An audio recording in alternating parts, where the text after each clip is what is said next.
वो क्या कहते हैं, जो तुम्हारी बात सुनते हुए इधर उधर देखे उस पर कभी विश्वास मत करो। कितनी पावरफुल बात करी जा रही है। जो तुम्हारी बात सुनते हुए इधर उधर देखे उस पर विश्वास क्यों ना करो, क्योंकि वो कुछ और ही सोच रहा है। वो आपकी बात में जब इंटरेस्टेड नहीं है तो आप में इंटरेस्टेड कैसे होगा? उसका इंटरेस्ट सिर्फ इसमें है कि जो वो चाहता है वो फटाफट से कैसे हो जाए, चाहे उसमें आपका नुकसान भी हो जाए तब भी उसको फर्क नहीं पड़ता है। जो आपकी बात तक सुनने में इंटरेस्टेड नहीं है वो आप में कैसे इंटरेस्टेड होगा? लोग सोते हैं, जागते हैं, उठते हैं, बैठते हैं, यहां तक कि दोस्त भी बनाते हैं पैसा देखकर। इससे बात भी करते हैं तो ये देखते हैं कि इसमें मेरा क्या फायदा है। फायदा नहीं है तो छोड़ देते हैं। ये इस दुनिया की हालत है। Realise that everything connects to everything else. सीखो कि देखते कैसे हैं। देखना सिर्फ ये नहीं होता कि हमने आंखों को खोला और कुछ दिखा और हमने कहा कि हमने वो देखा। इसको देखना नहीं कहते। ऐसे तो जानवर भी देखते हैं। एक्चुअल में देखो कि वहां पर क्या है। इस बात को सिर्फ थियोरेटिकली मत समझो।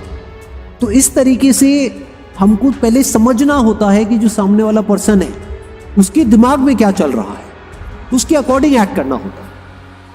और समझदार किसको कहेंगे? जो ना सिर्फ अपनी गलतियों से सीखे बल्कि दूसरों की गलतियों से भी सीख जाए, वो समझदार है। Look the world straight in the eye. दुनिया की आंख में आंख मिला करके बात करने का दम होना चाहिए आपके अंदर। इसका मतलब क्या है? इसका मतलब यह है कि खुद को किसी से भी कम मत समझो। तो always look at this world straight in the I, not with arrogance. इसलिए नहीं कि मैं तो ये, मैं तो वो तो नहीं। ना मैं आपसे कम, ना मैं आपसे ज्यादा। कुछ आपकी वीकनेसेस हैं जो सामने वाले की स्ट्रेंथ हो सकती है, कुछ सामने वाले की वीकनेसेस हैं जो आपकी स्ट्रेंथ हो सकती है। सिर्फ अपनी वीकनेसेस को सामने वाले की स्ट्रेंथ से क्यों कंपेयर कर रहे हैं? इनफैक्ट कंपेयर ही क्यों कर रहे हैं? जिस तरीके से इन्होंने बोला है वो बड़ा इंटरेस्टिंग है। ध्यान से ऑब्जर्व करो। क्या कह रहे हैं? I know you won't believe me. क्यों? ये मजाक उड़ा रहे हैं आपका, मासेस का मजाक उड़ा रहे हैं। तो पहले ही कह रहे हैं, मतलब इस कोटेशन की शुरुआत कहां से हो रही है? I know you won't believe me. क्यों? क्योंकि आप लोग बिलीफ में ही जीते हो, बिलीफ में ही मरते हो। उसको क्वेश्चन करने का दम नहीं है, बहुत कम लोगों में होता। और जिनमें यह दम होता है, मासेस जो है वो उसके अगेंस्ट हो जाते हैं, क्योंकि मासेस बिलीफ में जीते हैं। जब भी कोई बोलता है कि मैंने टॉप किया है, इसका मतलब क्या?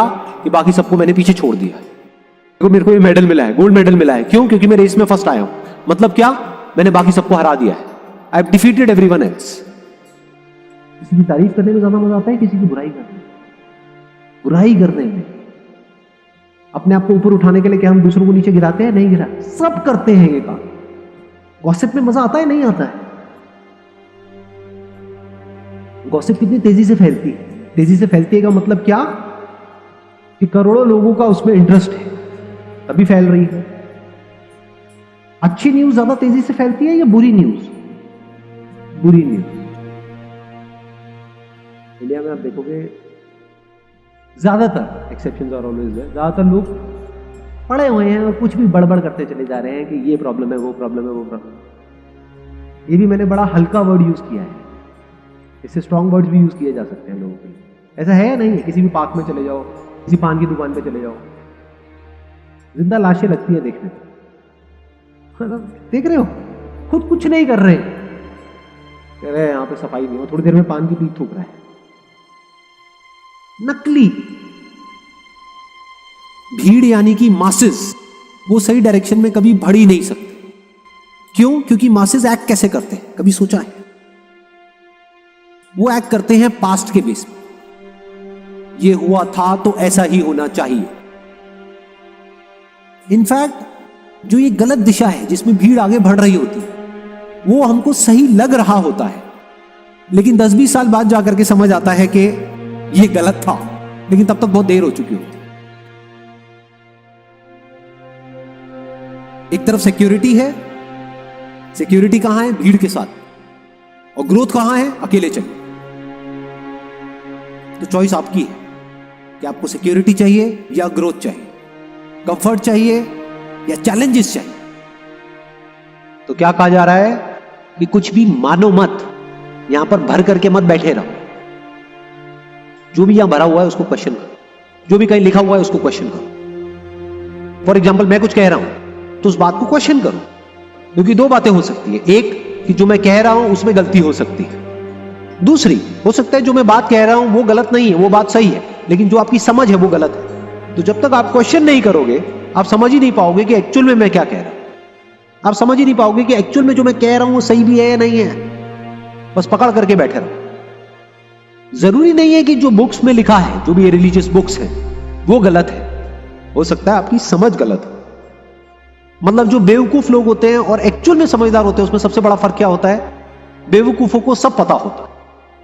बेवकूफ लोग ये मानते हैं कि जो भी उनको पता है वो सब सही है, और उनके अंदर ईगो होती है अपनी नॉलेज की, मैं जानता हूं। जो एक्चुअल में समझदार लोग होते हैं वो क्वेश्चन कर देते हैं उस नॉलेज को, और जैसे ही उस पर क्वेश्चन मार्क लगाते हैं उनको समझ आता है कि मैं कुछ भी नहीं जानता। I don't know anything about this universe. Simplicity is the ultimate sophistication. Same वही जो स्टीव जॉब्स ने अलग तरीके से अपने प्रोडक्ट में किया, मैक में किया।